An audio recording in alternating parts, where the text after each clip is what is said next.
Hello दोस्तों, welcome to connect to exam. I hope आप लोग अच्छे होंगे और आप लोग की भी पढ़ाई चल रही होगी। तो हम आज आप लोगों के लिए हिस्ट्री का यह 7वां सीरीज लाए हैं। तो हिस्ट्री पहले इसके पहले हम 6 क्लास आप लोगों का ले लिए, जिसमें आप लोग देखे होंगे कि अगर आप लोग देखेंगे तो हम आप लोगों के लिए उसमें टॉपिक वाइज क्वेश्चन हल करा रहे हैं, जो कि रेलवे या किसी भी विभिन्न एग्जाम में आए हुए हैं। ये सब क्वेश्चन आपको आने वाले एग्जाम में भी देखने को मिल सकता है। जैसे यूपीपी एग्ज़ाम भी होने वाला है, इसमें भी आपको यह क्वेश्चन बहुत ही मौके से आप लोग हल करके अपना आंसर बना सकते हैं। तो आप लोग अपने तैयारी को कंटिन्यू करिए और यूपीपी की जो री एग्ज़ाम है इसको भी आप हमारे इस क्लास को देखते हुए आप लोग अच्छा मार्क बना सकते हैं। तो चलिए दोस्तों, चलते हैं क्वेश्चन पर। पहला क्वेश्चन क्या पूछा जा रहा है, भारत एक धर्म जोरोआस्ट्रियन मुख्य रूप से किस राज्य में पाया जाता है। ये देखिए, जो भारत का एक धर्म जोरोआस्ट्रियन है, मुख्य रूप से किस राज्य में पाया जाता है। Option A Maharashtra, option B Haryana, option C Bihar, option D Kerala. यह आप लोग के आरआरबी एनटीपीसी के एग्जाम में क्वेश्चन पूछा गया है। इसमें आपका ऑप्शन सही होगा, ऑप्शन ए महाराष्ट्र। देखिए, जो क्या है, जो जोरोआस्ट्रियन है इसे यहूदी भी बोला जाता है, यहूदी धर्म। ये जोरोआस्ट्रियन में एक धर्म क्या है, इसे यहूदी धर्म भी बोलते हैं, यहूदी धर्म, यहूदी धर्म। ये जो यहूदी धर्म है, यह पारसी लोग मनाते हैं, ज़्यादातर पारसी। ये पारसी लोग एक जिस प्रकार की आप लोग जानते होंगे मुस्लिम हैं, हिंदू हैं, उसी प्रकार एक पारसी लोग रहते हैं, पारसी। तो महाराष्ट्र में पारसी आबादी ज़्यादा है और यह लोग यहूदी धर्म को मानते हैं। इस धर्म को जो संस्थापक थे जरथुष्ट। आप लोग से कभी कभी एग्जाम में पूछ लिया जाए, इस धर्म के संस्थापक कौन थे। जरथुष्ट इस धर्म के मतलब कि आप लोग के यहूदी धर्म के संस्थापक थे। भारत में इसे पारसी धर्म से नाम से भारत में इसे पारसी धर्म भी नाम से भी इसे पारसी धर्म के नाम से भी बोला जाता है। यह ईरान का प्रचलित काल में प्रचलित धर्म है, मतलब यह ईरान में ज़्यादा प्रचलित है। चलिए दोस्तों, चलते हैं अगला क्वेश्चन। अगला क्वेश्चन क्या पूछा, नीचे शब्दों के 4 युग्म दिए गए, जिनमें से 3 किसी तरीके से एक समान है और एक युग्म भिन्न है। कौन सा युग्म शेष से भिन्न है। तो इसमें देखिए, भिन्न की जो एक अलग है उसकी बात की जा रही है। ऑप्शन एक देखिए, अवेस्ता पारसी, ऑप्शन बी में तोरा यहूदी, ऑप्शन सी में त्रिपिटक बौद्ध है, ऑप्शन डी मंदिर हिंदू है। तो देखिए, इसमें एक धर्म है और इसमें उसका पवित्र ग्रंथ की बात की जा रही है। जैसे पारसी धर्म का पवित्र ग्रंथ बोला जाता है अवेस्ता, और जो तोरा है यहूदी का पवित्र ग्रंथ। जो तोरा है यह यहूदी का क्या है, एक पवित्र ग्रंथ है। और जो त्रिपिटक है यह बौद्ध का क्या है, पवित्र ग्रंथ है। लेकिन जो मंदिर है यह हिंदू, यह पवित्र ग्रंथ नहीं, इसलिए इसका ऑप्शन सही होगा ऑप्शन डी। ये कौन सा भिन्न है, ऑप्शन डी इसका भिन्न है। चलिए दोस्तों, चलते हैं अगला क्वेश्चन। अगला क्वेश्चन क्या पूछा जाता है, जैन अवेस्ता के साथ जुड़ा है। जो जैन अवेस्ता है किसके साथ जुड़ा है। ऑप्शन ए में पारसी धर्म, ऑप्शन बी सिख धर्म, ऑप्शन सी बौद्ध धर्म, ऑप्शन डी जैन धर्म। यह जुड़ा है पारसी धर्म। सभी आप लोग को हम अवेस्ता बताएं क्या था, जुड़ा है पारसी धर्म से। यह पारसी धर्म से, ऑप्शन ए सही होगा। चलिए दोस्तों, चलते हैं अगले क्वेश्चन पर। अगला क्वेश्चन देखिए क्या पूछा जा रहा है, आप लोग ध्यान दीजिएगा कि यहूदी किस धर्म का पालन करते हैं। अभी हम आप लोग को क्या बताएं, यहूदी जो है पारसी धर्म का, यहूदी जो है ये आपके यहूदी धर्म का पालन करते हैं। जो यहूदी लोग हैं या यहूदी धर्म, पारसी धर्म में पारसी बोला जाता है, लेकिन यहूदी है यह किस धर्म का पालन करते हैं, पारसी यहूदी धर्म का ही पालन करते हैं। देखिए आपके आरआरबी जेईई के एग्जाम में पूछा गया है। तो ऐसे आपको यूपीपी में भी आप लोग को ऐसे एग्जाम देखने को मिल सकता है। चलिए दोस्तों, चलते हैं अगला क्वेश्चन। अगला क्वेश्चन देखिए क्या पूछा जा रहा है। अगला क्वेश्चन पूछा जाए, निम्नलिखित में से कौन सा यहूदी धर्म से संबंधित है। देखिए इसमें जो एक ऑप्शन है, देखिए धम्मपद, ऑप्शन बी में तोरा, ऑप्शन सी में गुरु ग्रंथ साहिब, ऑप्शन डी में त्रिपिटक। देखिए जो तोरा है यह यहूदी धर्म से संबंधित, जो तोरा है यह यहूदी धर्म से संबंधित है, इसलिए इसका ऑप्शन सही होगा ऑप्शन बी। यह भी देखिए आपके आरआरबी एनटीपीसी के एग्जाम में क्वेश्चन पूछा गया है। ऐसे ही आप लोग को अन्य एग्जाम में भी क्वेश्चन पूछा जा सकता है। चलिए दोस्तों, चलते हैं अगला क्वेश्चन। अगला क्वेश्चन क्या पूछा जा रहा है, आप लोग ध्यान दीजिएगा। देखिए, पाटलिपुत्र में स्थानांतरित होने से पहले निम्न में से कौन सा कई वर्षों तक मगध की राजधानी थी। देखिए, मगध एक राज्य है, उसकी राजधानी हुआ करती थी। मगध क्या है, मगध एक राज्य है। जो मगध है एक राज्य, इसकी राजधानी पाटलिपुत्र स्थानांतरित होने से पहले इसका पुराना राज्य क्या था। जैसे क्या होता है कि कि कोई नया राजा आ गया तो नया राजा आ जाता था प्राचीन काल में, तो अपने राज्य की राजधानी बदल देता था और एक नया राजधानी बना देता था। आप लोग ध्यान दीजिए, जो जैसे प्राचीन काल में क्या होता था, कोई अगर नया राजा कोई नया राज्य राजा आ जाए तो अपनी नई राजधानी बना देता था। जैसे मगध की राजधानी पाटलिपुत्र के पहले क्या थी? Option A Patna, option B Nalanda, option C में राजगिरी, ऑप्शन डी में गया। इसका ऑप्शन कौन सा सही होगा? Option C Rajagiri. पाटलिपुत्र स्थानांतरित होने से पहले जो मगध की राजधानी क्या थी? राजगिरी थी। यह आपके आरआरबी एनटीपीसी के एग्जाम में देखिए क्वेश्चन पूछा गया है। जो राजगिरी अजातशत्रु के शासन में पाटलिपुत्र से पहले मगध राजधानी हुआ कर, जो अजातशत्रु जो शासन काल में जो पाटलिपुत्र के पहले राजधानी राजगिरी हुआ करती थी। फिर एक उदयन नामक राजा है, उदयन कभी कौन से राजा ने किया था अभी पूछा जा सकता है। उदयन नामक शासक ने मगध की राजधानी को राजगिरी से पाटलिपुत्र को स्थानांतरित किया।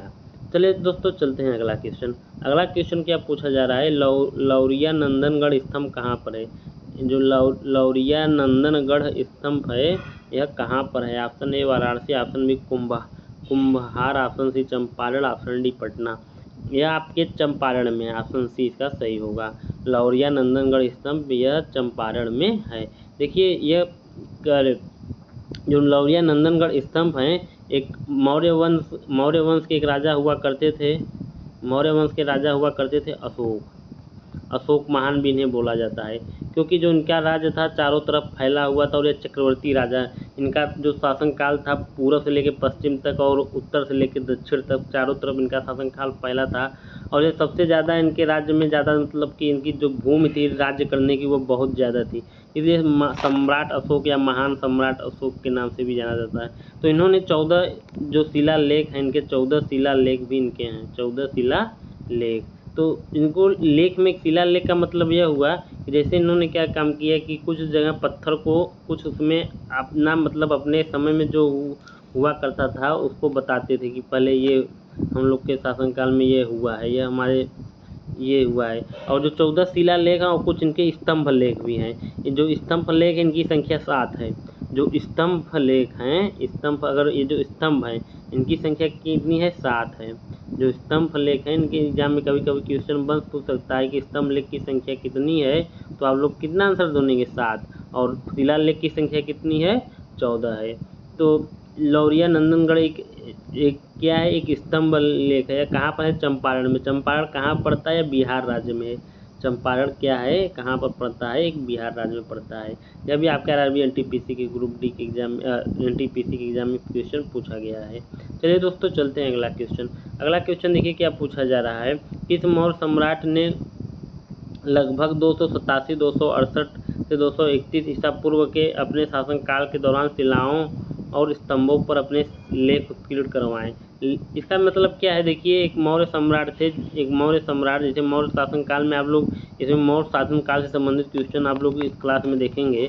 तो मौर्य वंश की स्थापना आप लोग को हम थोड़ा बता देते हैं। जो मौर्य वंश की स्थापना है चंद्रगुप्त मौर्य ने की थी। देखिए चंद्रगुप्त मौर्य ने इसकी स्थापना की, मौर्य वंश की स्थापना की। कब की थी? 322 ईसा पूर्व। 322 ईसा पूर्व में चंद्रगुप्त मौर्य ने मौर्य वंश की स्थापना की। उसके बाद इनके पुत्र बिंदुसार थे। इन्होंने भी शासन किया और बिंदुसार के पुत्र क्या थे? अशोक थे। बिंदुसार के पुत्र अशोक थे। और अगर पूछ लिया जाए मौर्य वंश के अंतिम राजा कौन थे? बृहद्रथ। ये क्या थे? अंतिम राजा थे। मौर्य वंश से अंतिम राजा बृहद्रथ थे। और जो अशोक थे इन्होंने क्या किया कि 14 शिलालेख और 7 स्तंभ लेख, 14 शिलालेख और 7 स्तंभ लेख बनवाए। तो उसी शिलालेखों स्तंभों पर लेख उत्कीर्ण करवाएं। इनके शासनकाल में कैसे राज किया जाता था कुछ अपने ये पहचान बनाए उस शिलालेख में खुदवाएं। तो वो कौन से शासक थे?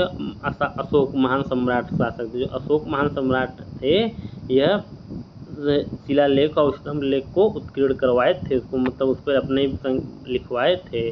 और इन अभिलेखों को पढ़ने के लिए सफलता 1837 में इनके जो लेख थे तो 322 इनका शासनकाल 268 ईसा पूर्व या 231 ईसा पूर्व के बीच में रहा। तो इनको जो शिलालेख को पढ़ने के लिए 1837 में जेम्स प्रिसेप एक अंग्रेज थे जेम्स प्रिसेप थे, उनके द्वारा ये जो 1837 में सफलता मिली, जो इनके शिलालेख हैं सबसे पहले सफलता जेम्स प्रिसेप को 1837 में मिली थी। तो हमें आशा होगा आप लोग इस क्वेश्चन को समझ गए होंगे। चलिए दोस्तों चलते हैं अगला क्वेश्चन। अगला क्वेश्चन देखिए क्या पूछा जा रहा है, सम्राट अशोक का पितामह कौन था? सम्राट अशोक का पितामह कौन था? आप लोग ध्यान दीजिएगा, एक पिता और पितामह ये दोनों अलग अलग है। देखिए चंद्रगुप्त मौर्य कौन से वंश के संस्थापक थे? मौर्य वंश के। कब इसने की? 322 ईसा पूर्व में की। और ये नंद वंश के घनानंद नामक एक शासक थे, उनको हराकर मौर्य वंश की क्या थी स्थापना किए थे। तो उस समय क्या हुआ करता था, जब इन्होंने मौर्य वंश की स्थापना की, इनके एक गुरु थे चाणक्य, इन्हें कौटिल्य भी बोला जाता है। एक क्या थे? चाणक्य नाम के इनके एक गुरु थे, इनके कौटिल्य भी बोला जाता है। इनकी एक पुस्तक है, इनका अर्थशास्त्र, इनकी एक पुस्तक है, वह अर्थशास्त्र नाम दिया गया। कभी कभी आपके एग्जाम में पूछ लिया जाता है कि चाणक्य ने कौन सी पुस्तक लिखी थी, आप लोग उसका आंसर क्या कहेंगे? अर्थशास्त्र कहेंगे। सम्राट अशोक के जो पितामह कौन थे? तो चंद्रगुप्त मौर्य प्रथम शासक बने, उसके बाद बिंदुसार शासक बने, इसके बाद क्या हुआ? बिंदुसार शासक बने। और बिंदुसार के पुत्र क्या थे? अशोक थे। बिंदुसार के पुत्र अशोक महान सम्राट भी बोला जाता है। तो पिता अशोक के पिता कौन थे? बिंदुसार थे। बिंदुसार के पिता चंद्रगुप्त मौर्य थे। तो जो चंद्रगुप्त मौर्य इन्हें पितामह की उपाधि दी गई, इसलिए इसका ऑप्शन कौन सा सही होगा? ऑप्शन ए, सम्राट अशोक के पितामह कौन थे? चंद्रगुप्त मौर्य थे। चलिए दोस्तों चलते हैं अगला क्वेश्चन। अगला क्वेश्चन देखिए क्या पूछा जा रहा है, निम्न में से कौन सा आधुनिक गुजरात में स्थित है जहां अशोक के शिलालेख अवस्थित हैं?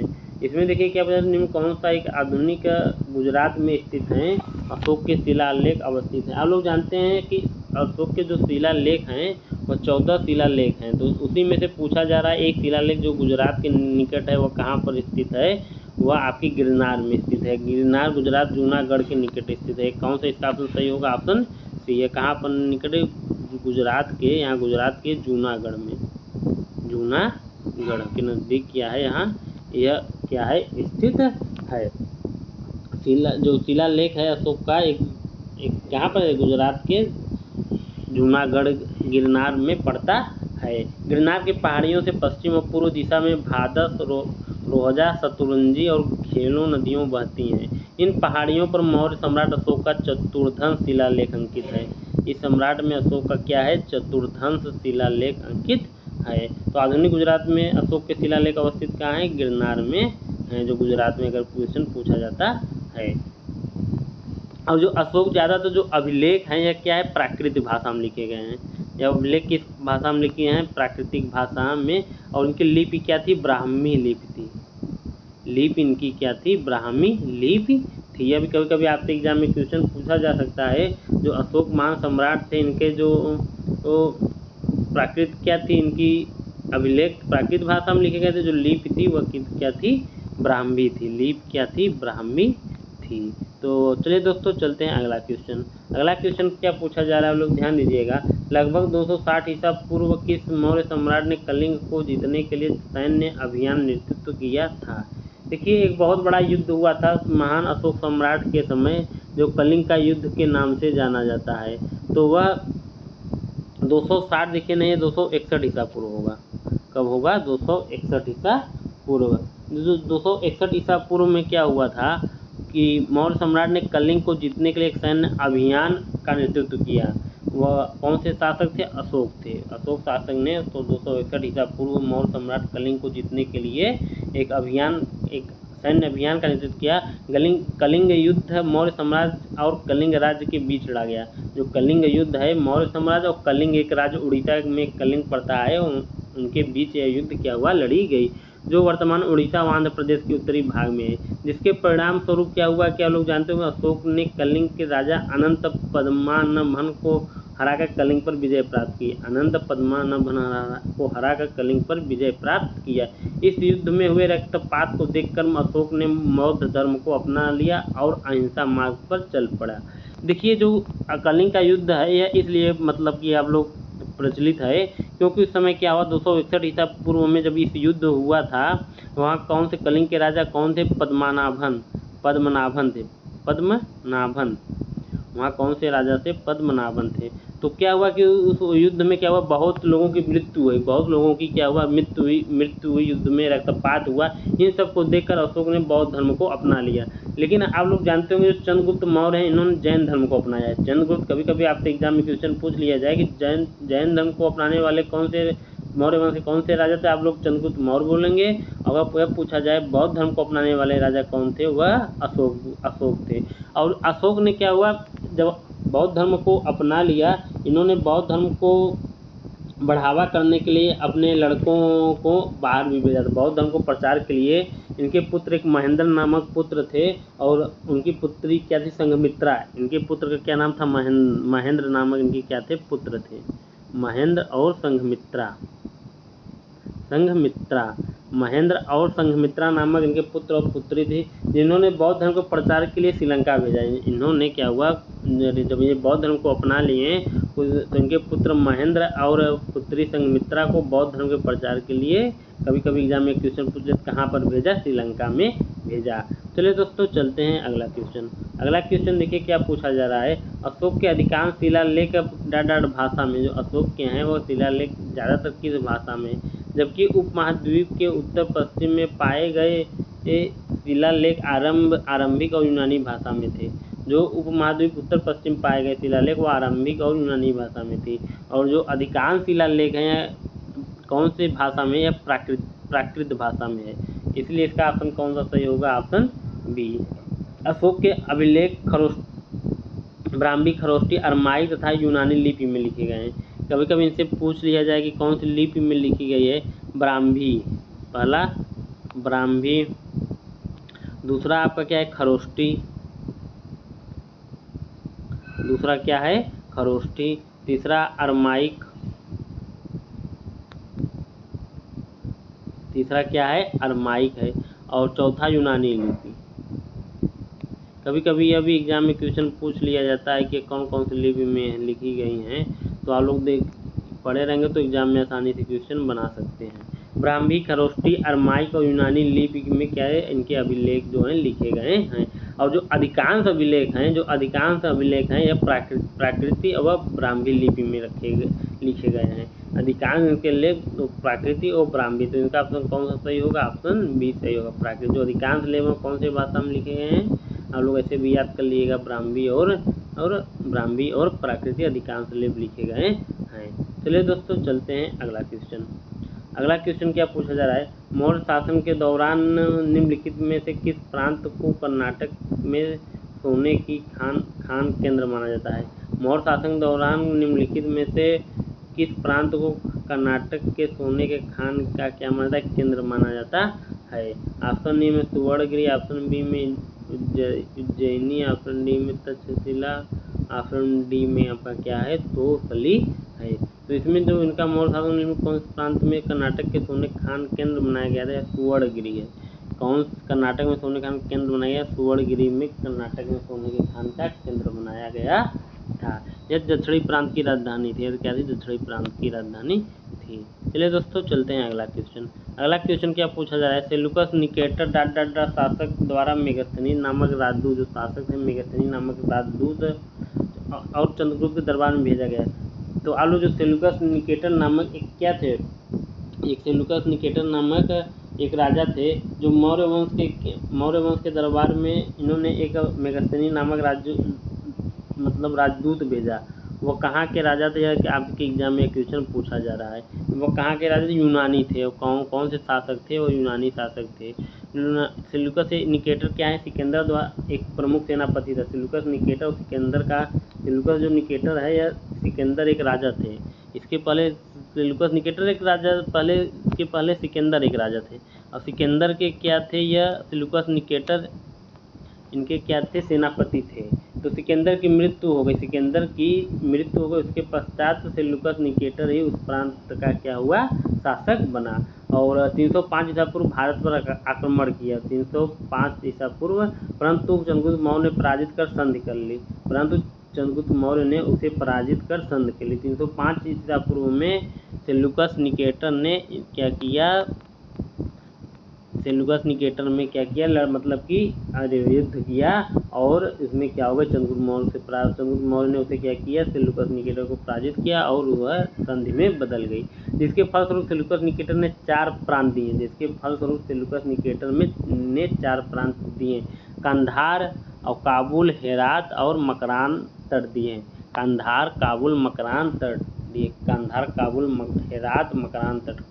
कंधार, काबुल, हेरात, मकरान तट यह क्या किए, यह तट दिए। कौन से, सेल्यूकस निकेटर ने किसको दिए, चंद्रगुप्त मौर्य के दिए। सेल्यूकस ने चंद्रगुप्त मौर्य को 500 हाथी भी दिए। 500, कभी कभी अभी एग्जाम में पूछ लिया जाता है 500 हाथी पाने वाले व्यक्ति कौन है, सेल्यूकस निकेटर हैं। 500 हाथी पाने वाले सेल्यूकस निकेटर हैं।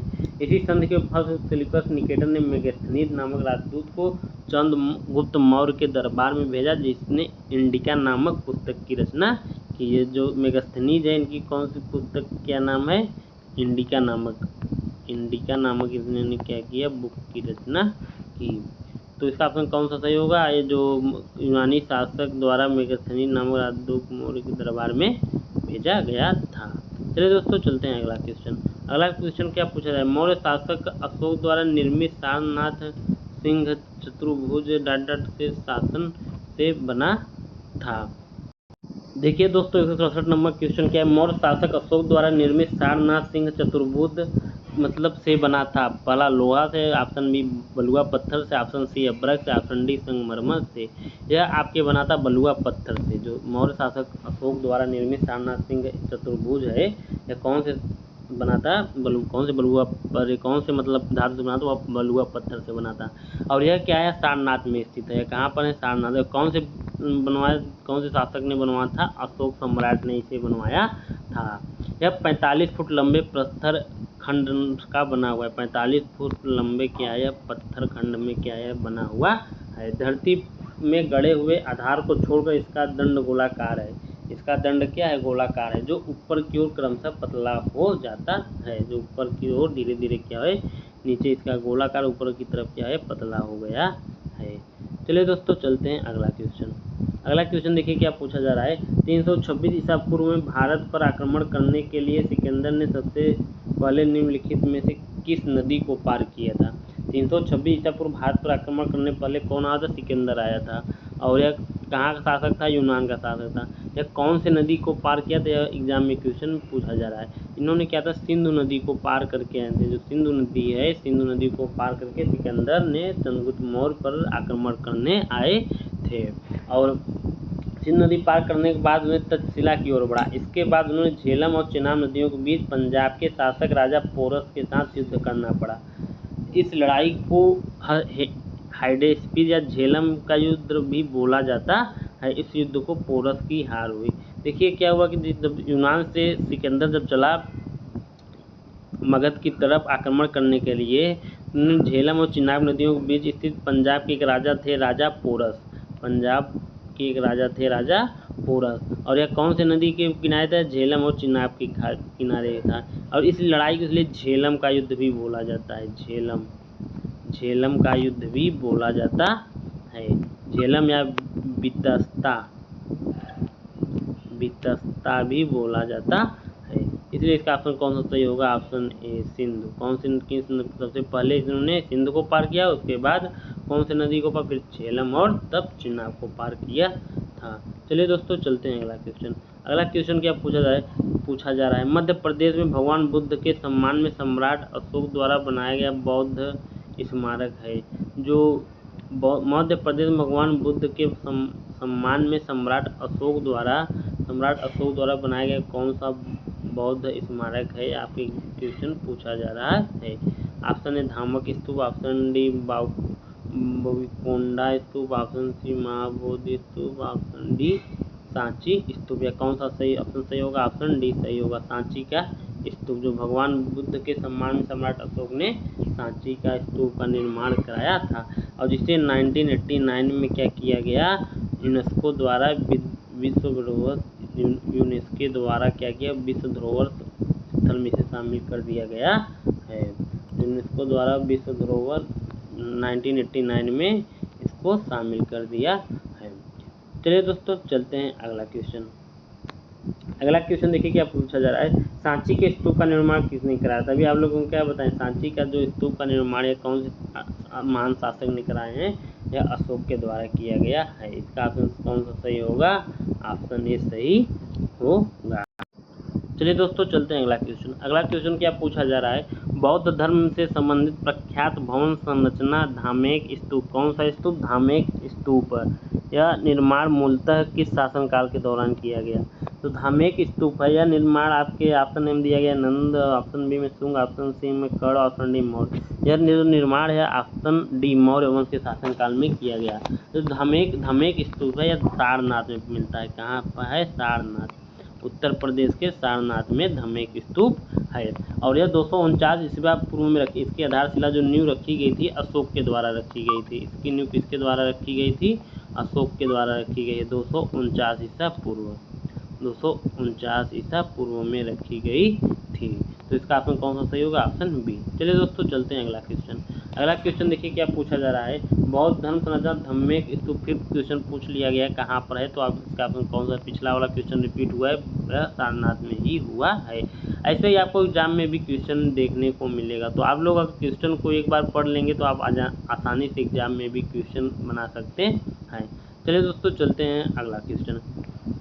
अगला क्वेश्चन देखिए क्या पूछा जा रहा है, तृतीय बौद्ध परिषद जो तृतीय बौद्ध संगीत हुई है, आयोजन किसके द्वारा कराया गया था। जो तृतीय बौद्ध संगीत है यह आपका आयोजन अशोक के द्वारा किया गया था। जो तृतीय बौद्ध संगीत है इसका आयोजन अशोक के द्वारा किया था। और यह कब किया, 250 ईसा पूर्व, यह 250 ईसा पूर्व किया गया था। अब कहाँ पर किया हुआ था, पाटलिपुत्र।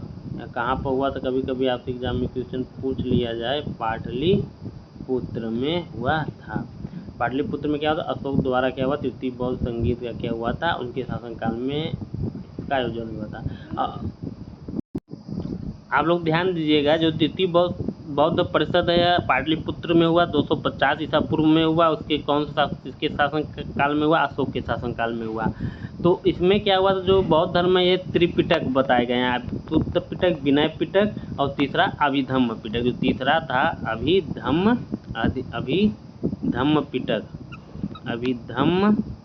पिटक।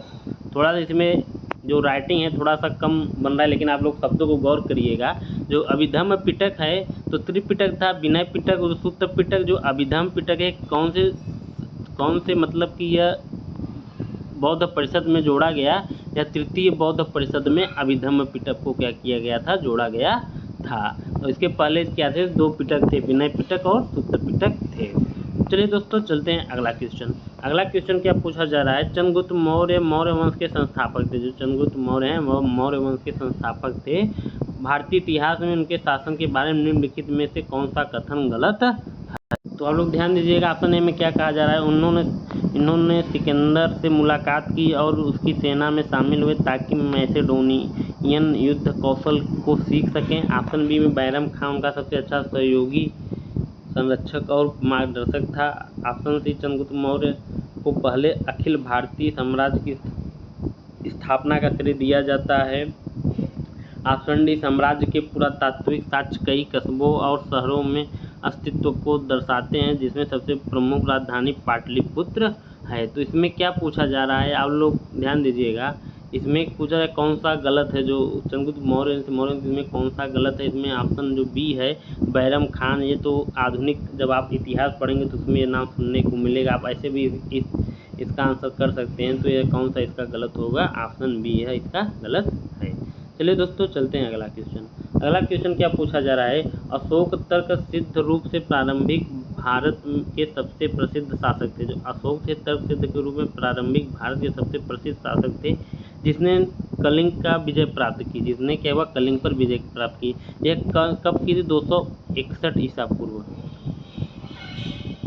261 ईसा पूर्व में इन्होंने क्या किया था, कलिंग पर विजय प्राप्त की थी।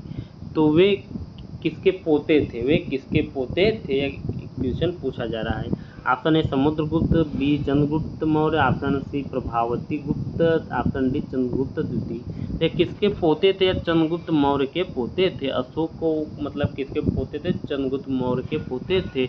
और इस युद्ध का वर्णन आप उनके 13वें शिलालेख में मिलेगा। जो 13वें नंबर का, इनके 14 शिलालेख हैं तो और 7 स्तंभ लेख हैं। जो 13वें नंबर शिलालेख हैं इसमें कलिंग के युद्ध का वर्णन मिलता है। चलिए दोस्तों चलते हैं अगला क्वेश्चन। अगला क्वेश्चन क्या पूछा जा रहा है? ऐतिहासिक ग्रांड ट्रंक रोड का निर्माण कई शासकों द्वारा कराया गया था। मौर्य वंश के शासन काल के दौरान इसे क्या कहा जाता था? Option A Uttarapatha, option B पूर्वी पथ, ऑप्शन सी बादशाही सड़क, ऑप्शन डी राजपथ। तो इसमें मौर्य काल के समय इसे उत्तरापथ के नाम से जाना जाता है। मौर्य काल के समय जो ग्रांड ट्रंक रोड बना था इसे कौन से नाम से जाना जाता था? उत्तरापथ के नाम से जाना जाता था। चलिए दोस्तों चलते हैं अगला क्वेश्चन। आप लोग क्वेश्चन को हल करिए और ऐसे ही आपको एग्जाम में भी क्वेश्चन देखने को मिलेगा। अगला क्वेश्चन देखिए क्या कहा जा रहा है? कलिंग युद्ध की हिस्सा को देखकर प्रतिशोध लेने की सोच रखने वाले सम्राट अशोक का हृदय परिवर्तन हुआ और वे एक स्थिर चित्त और एवं शांति प्रिय सम्राट और डाट के अनुयायी बने गए। देखिए आप लोग इसके पहले आप लोग को हम बता चुके हैं कि 261 ईसा पूर्व में कलिंग का युद्ध हुआ और वहाँ के शासक थे पद्मानभन। कौन वहाँ के शासक थे? पद्मानभन। वहाँ के शासक कौन थे? पद्मानभन वहाँ के शासक हुआ करते थे। जब उस समय कलिंग का युद्ध हुआ तो उस समय अशोक को क्या हुआ? बहुत खून खराबा हुआ, मतलब कि बहुत लोग की मृत्यु हुई।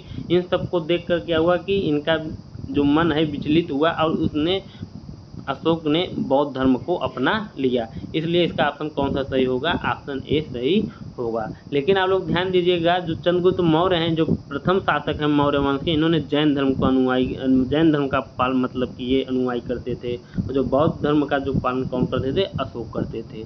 चलिए दोस्तों चलते हैं अगला क्वेश्चन। अगला क्वेश्चन क्या पूछा जा रहा है? चंद्रगुप्त मौर्य के गुरु कौन थे? जो चंद्रगुप्त मौर्य हैं इनके एक गुरु थे, तो वही पूछा जा रहा है कि इनके गुरु कौन थे। और चंद्रगुप्त मौर्य का गुरु विष्णुगुप्त थे। तो चंद्रगुप्त मौर्य के गुरु कौन थे? विष्णुगुप्त थे, जिन्होंने मौर्य वंश की स्थापना का इनका पूरी तरह इनका योगदान है। और इनका अन्य नाम और है, कभी कभी आपको चाणक्य भी मिलेगा। अगर पूछ लिया जाए चाणक्य कौन थे? चंद्रगुप्त मौर्य के गुरु थे। और कभी कभी इनको कौटिल्य के नाम से भी जाना जाता है। कौटिल्य के नाम से भी जाना जाता है। चलिए दोस्तों चलते हैं अगला क्वेश्चन। अगला क्वेश्चन क्या पूछा जा रहा है? उदयन ने मगध की राजधानी को किस शहर से हटाकर पाटलिपुत्र में स्थानांतरित किया? उदयन ने मगध की राजधानी को किस शहर से हटाकर पाटलिपुत्र को स्थानांतरित किया? तो आज का ऑप्शन कौन सा सही होगा? जो राजगीर है, तो ऑप्शन डी सही होगा। जो राजगीर है, उदयन ने इसको राजगीर से हटाकर पाटलिपुत्र स्थानांतरित किया था। चलिए दोस्तों चलते हैं अगला क्वेश्चन। अगला क्वेश्चन है, निम्नलिखित में से कौन सी पुस्तक मेगास्थनीज ने लिखी है? Option A Harshacharita, option B Malavikagnimitram, option C Indica, option D Yajnavalkya Smriti. तो इसमें कौन सा मेगास्थनीज ने इंडिका नामक पुस्तक लिखी है? और जो मेगास्थनीज है यह सेल्यूकस निकेटर के क्या थे? राजदूत थे। सेल्यूकस निकेटर के राजदूत थे। और सेल्यूकस निकेटर क्या था? यह सिकंदर का सेनापति था। यह यूनान से आया था। कहाँ से आया था? यूनान देश से आया था। तो उसके क्या थे? राजदूत थे। और उनकी एक पुस्तक है मेगास्थनीज, जिन्होंने इंडिका नामक पुस्तक लिखी है। तो हम आज आपकी क्लास यहीं पे ख़त्म करते हैं। आपका पार्ट 1 मौर्य वंश से संबंधित आपका पार्ट 1 क्लास था। इसके आप पार्ट 2 हम लाएंगे। जो मौर्य वंश से संबंधित आपको क्वेश्चन आने वाले एग्जाम में ऐसे ही आपको क्वेश्चन देखने को मिलेगा। और कुछ क्वेश्चन आपको हम PYQ लिए हैं, कुछ क्वेश्चन इसमें नए भी क्वेश्चन हम ऐड किए हुए हैं। यह आपको बहुत हेल्पफुल साबित होगा अगर आप लोग हमारा डेली क्लास लेते होंगे। तो चलिए चलते हैं, हम आज आपकी क्लास यहीं पे एंड करते हैं और मिलते हैं कल एक नए सिरे एक नए क्लास में। जय हिंद।